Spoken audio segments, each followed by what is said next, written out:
Today we're going to be talking about my experience with the 2022 Tesla Model X that we have owned for over 1 year and driven over 18,000 miles. We'll be covering the good, bad, and everything in between, and at the end we'll discuss if I regret purchasing our 2022 Tesla Model X. I'll also make some quick comparisons to the Model Y, which I also own, so whether you're a Tesla enthusiast or just curious about electric vehicles, this video is for you. So make sure to supercharge this channel by clicking that subscribe button, which is just as easy as plugging in your Tesla. First up, one of the most eye-catching features is the Falcon wing doors. They're not only unique and stylish, but they also make it incredibly easy to access the second and third row seats, especially when you're in tight parking spaces. They have ultrasonic sensors so they can lift straight up and avoid obstacles that are near the car. Getting the kids in and out of the car is also a dream. The missing roof makes it incredibly easy to put them in and out of the car. This is an advantage even over a minivan, which has really nice sliding doors that make it also good for tight parking spaces and making sure your kids will not ding cars nearby by opening the door.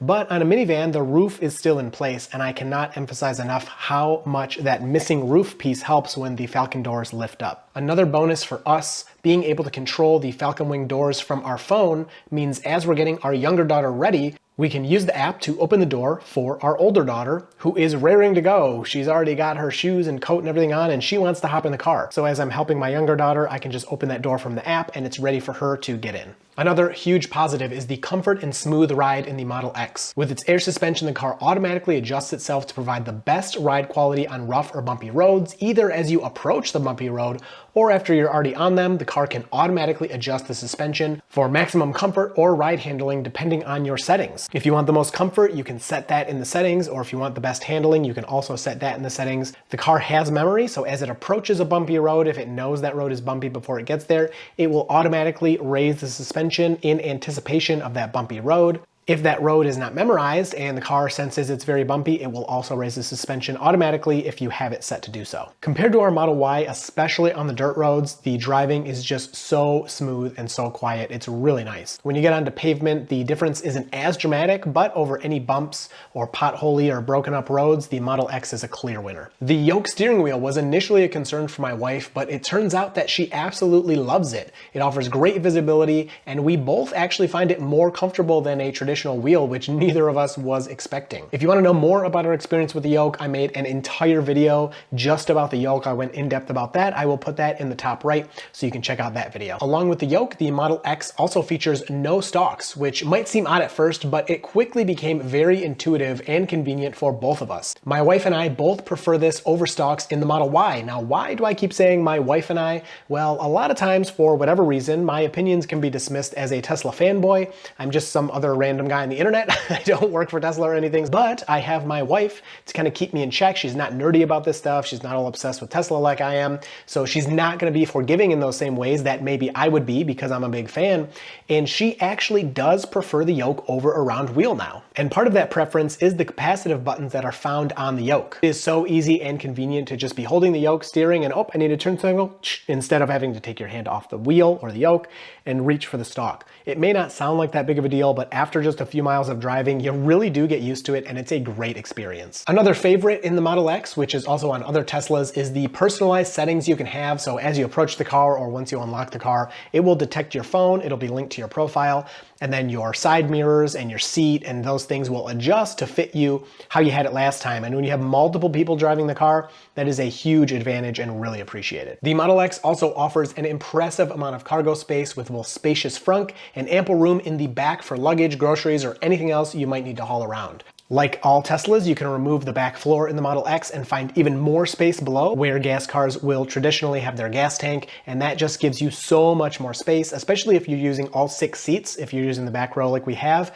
then opening that up allows you to have so much more room back there if you need that, and we actually have used that on a few occasions. When we were using the back seats, we had to get rid of the floor and we had a ton of space for everything we needed to store. Also, our road trip experience with the Model X was fantastic. Now, I have a whole video about that, actually 2 videos coming eventually that you can check out in the top right that I will link above. But I just wanted to highlight on this really quick because it was such a great experience. The comfortable, quiet ride made it so nice driving all the way from Michigan to Florida. The car charged super quickly at every supercharger. Autopilot made the drive really easy, and just everything about it. The car performed so flawlessly, and most importantly, it was reliable. We had zero issues with the car the whole drive, which I felt really good about. So now that we've covered the positives, I do have a couple of negatives to touch on. The first thing I want to say is early in our experience, we had to go to service many times. We probably took the car in the first 9 months of ownership into service 5 or 6 times. So we were going like more than every other month. It was actually pretty ridiculous. And at that point, if you watch my 9-month review video, I was getting pretty frustrated with the Model X and kind of wanted to ditch it because it had to go to service so many times. Well, at this point, I'm happy to report that that is no longer a negative. Ever since that 9-month video, we have not taken it to service a single time, which shouldn't be something I'm celebrating. It should be kind of obvious for a newish car, especially this expensive. But I did want to touch on that we have had no more issues.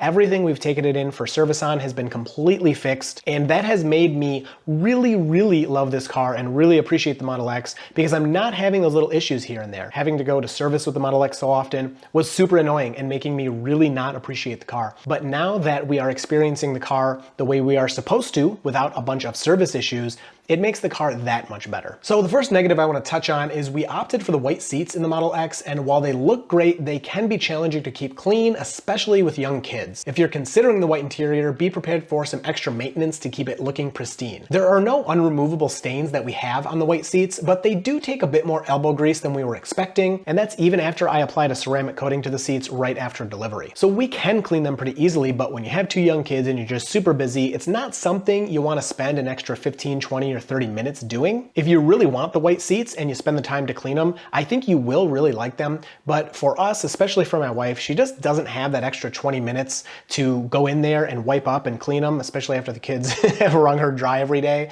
And so they just look a little dirty sometimes. If we're going somewhere, maybe I'm taking it to a meetup or something, I will get in there with a baby wipe and spend some time and get everything clean. And they do come clean. There's no unremovable stains, but it's just something else you have to kind of do and think about that maybe for a lot of people, it's not worth it. And then my biggest gripe with the Model X, which this is very personal, is honestly just the expense. It is ridiculously expensive, and especially if you're comparing it to a Model Y. While the Model X offers a more luxurious experience, the Model Y provides an unbeatable value in terms of price and features.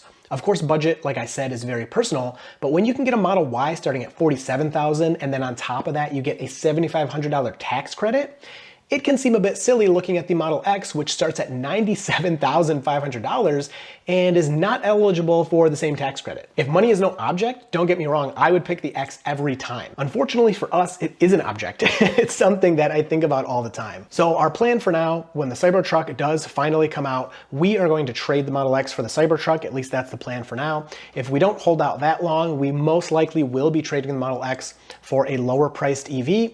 Probably a Tesla, but if there's something else that you think we should try out in our house, another EV you would like us to try, please comment that down below. I am open to suggestions and trying out other options. So let's dive into the efficiency and the costs of the Model X really quick. The rated range of the Model X works out to around 102 miles per gallon E, and when you compare that to similarly priced and sized gas vehicles, they are usually closer to 20 or 30 miles per gallon. So the efficiency of the Model X is very apparent. Personally, our Model X has an average energy consumption of around 296 watt hours per mile, which is actually slightly lower than our Model Y's current lifetime efficiency, which is sitting at 300 watt hours per mile. But I do drive the Model Y on the highway a lot more than we're driving the Model X on the highway.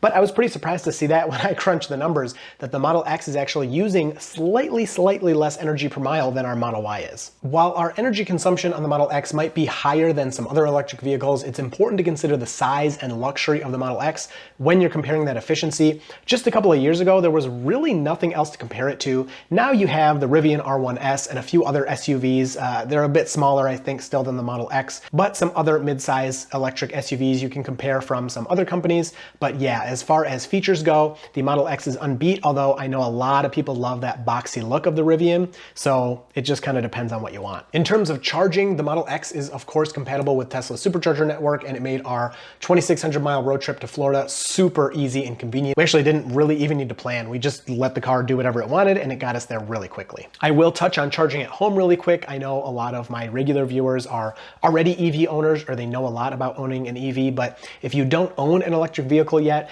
this is something that can be concerning. I remember being worried about that aspect of owning an EV, and home charging is just a dream. We plug in every night when we get home and it fills up by the next morning. It's never anything that we worry about ever on the daily. I mean, in our 1 year of charging, we've done all our charging at home except for road trips. And we've also never had a time in that 1 year where we thought we weren't gonna make it somewhere because of a charge. So something like range anxiety for us just is non-existent. I always say I actually had much more range anxiety in my gas vehicle because I would always want to push it one more day, one more drive before I would actually go stop at the gas station. And then I get to the point where I'm like, oh, can I actually make it to the gas station? That is not something I experience in an electric vehicle because it's full every morning. In general, of course, electric vehicles have really low maintenance costs and need much less maintenance, and that is true of our Model X as well. That said, some Model X specific features like the Falcon wing doors may require more frequent maintenance to ensure optimal performance. We haven't had anything yet, but I personally would not want to own the Falcon wing doors outside of warranty just because I'm a little paranoid. But I will mention that other longtime Model X owners that I've talked to say they have not had an issue in their older vehicles. So some of my costs so far, I've spent $203 to balance the tires at Tesla, $86 for a tire rotation at Tesla, and $115 for a flat repair at Tesla. And this is all ridiculous because I will say, I could have done all that at Discount Tire, which is where I normally do all my tire stuff, and it would have been completely free. So all of that could have been zero. And I don't want to get too much into it now, but the reason I did it all at Tesla is because I pretty much didn't know exactly what was going on with the car at those times. So I wanted Tesla to look at it, and then when I realized that was the problem, it was like, well, it's already there. They kind of already did it. But just know all of those expenses I just listed off, I could have done free at Discount Tire. I've actually done them all free there before. And Discount Tire does these things whether you buy tires from them or not. Just keep that in mind. So yeah, that's pretty silly. For charging costs, for about 18,000 miles, we've paid, I'm gonna estimate around $400. That does include the free supercharging from our road trip. So I subtracted 2,600 miles off of that 18,000 miles. And at home, we have free solar charging when the sun's out. And at night, our charging is incredibly cheap, somewhere around 6 to 10 cents per kilowatt hour. So I'm estimating around $400. I think it may actually be a tiny bit lower than that. But yeah, that's a really good cost of charging. So finally, to wrap it up, do I regret our 2022 Model X purchase? It is a very expensive car, and I do have to say I don't regret it at this point, but I am right next to regretting it, only because the price is so expensive and you can get a Model Y for almost half the price of a Model X, and you get most of those same features that it has. With that said, our time with the Model X so far has been amazing. It is a great car. It's so comfortable. It keeps my family safe, and getting our kids in and out of the Model X is much easier and faster than the Model Y, which when you're doing that multiple times a day really does matter. So overall, I'm gonna have to say no, I do not regret purchasing the Model X because the experience we've had over the last year has been amazing. Although I do look forward to trading it in for a Cybertruck. I hope it can hold its value okay as car prices continue to plummet. But either way, this past year has been a blast. So while the Model X may have higher upfront costs compared to other Tesla models, it offers a unique blend of luxury, performance, and efficiency that may justify the investment for some buyers. Again, if you're comparing a similarly priced gas car, those gas savings, if you're paying that much for a car, you probably don't need them, but the gas savings can factor into your calculation on purchasing this vehicle. Ultimately, the decision to buy a Model X will depend on your individual needs and preferences. If you value luxury, unique design, and a spacious family vehicle, the Model X may be the perfect fit for you. On the other hand, if cost and practicality are your top priorities, I would definitely recommend a Model Y over a Model X, even if you can afford the Model X comfortably. If you don't really care about all those extra features, save the money and get a Model Y. Or an EV from another manufacturer, of course. You can check those out as well. They're worth cross-shopping these days. I hope this review has provided you with a valuable insight into the Model X ownership experience and helps you make an informed decision on your next electric vehicle purchase. Thanks for watching. Make sure to hit like, comment, and get subscribed so you don't miss my future videos.